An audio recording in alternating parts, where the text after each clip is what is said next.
Welcome back to Winning Isn't Easy. Let's talk about the interaction between physical and mental disabilities. And in particular, I'm going to talk about Unum and how Unum used a mental nervous policy limitation in a fibromyalgia claim to create a reason to deny a claim.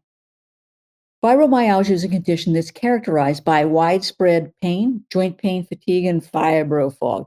And many fibromyalgia sufferers develop depression because of that chronic pain, fatigue, and sleep disturbances. Unfortunately, that can make them vulnerable to an ERISA claims denial based on a subjective medical condition or mental nervous policy limitation. So, what is that mental nervous limitation? Many disability policies will limit the payment of benefits to just 24 months if the policyholder is disabled due to mental illness. Let's talk about that definition.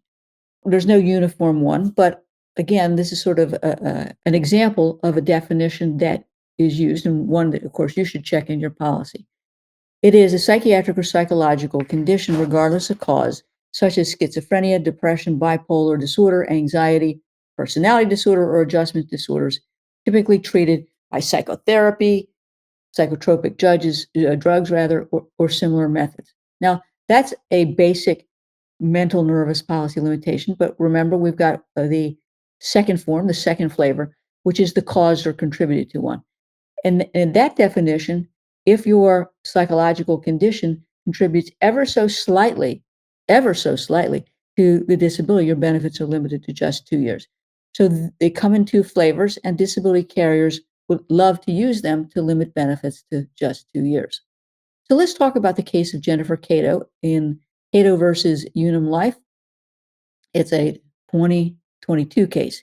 Now, Cato was a principal traffic engineer with Parsons Corporation, and she filed a long-term disability claim because of fibromyalgia, sleep disorders, migraines, syncope, and anxiety.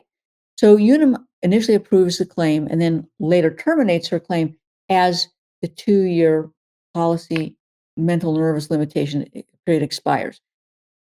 How did they go about that? Well, Unum has their medical reviewers, their in-house liar for hires, who concluded that despite all these problems, she had no physical impairments, which of course I have a problem with. But they said, look, you have no physical impairments, you're psychiatrically impaired.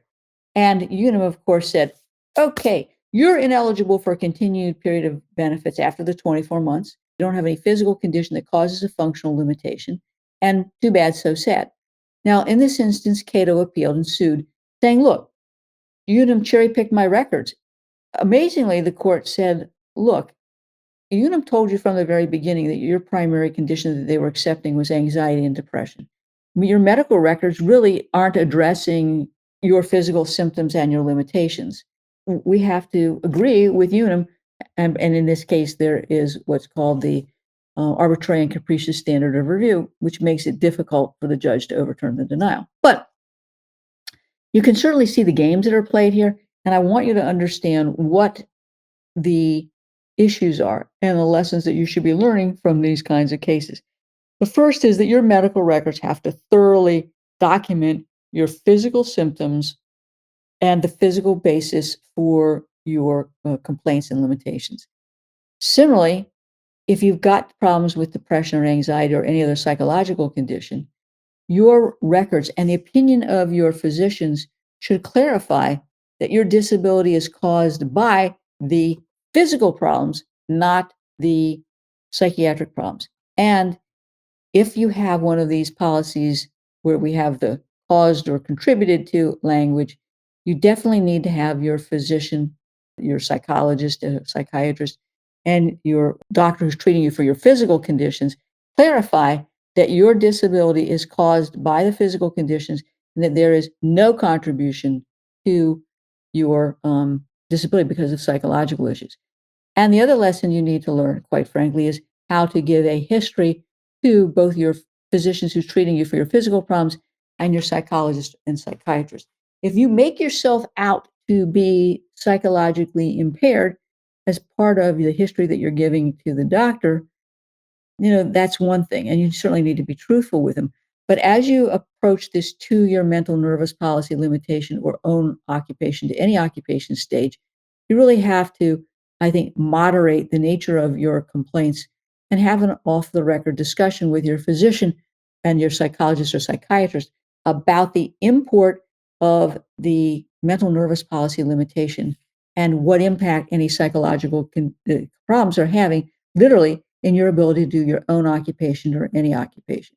And of course, another lesson here is don't give statements to the disability insurance carrier plan without legal representation, because even in the most innocuous phone call with the carrier or their representative, you can say things that will lead them to conclude that there's a basis for denying this claim at the end of 2 years on a mental nervous policy limitation.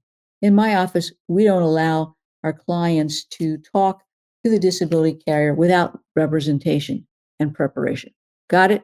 Hopefully, you don't have to deal with the fallout of these kinds of experiences or lessons. Let's take a break. Are you a professional with questions about your individual disability policy? You need the Disability Insurance Claim Survival Guide for Professionals. This book gives you a comprehensive understanding of your disability policy, with tips and to-dos that will assist you in submitting a winning disability application. This is one you don't want to miss. For the next 24 hours, we're giving away free copies of the Disability Insurance Claim Survival Guide for Professionals. Order yours today at disabilityclaimsforprofessionals.com.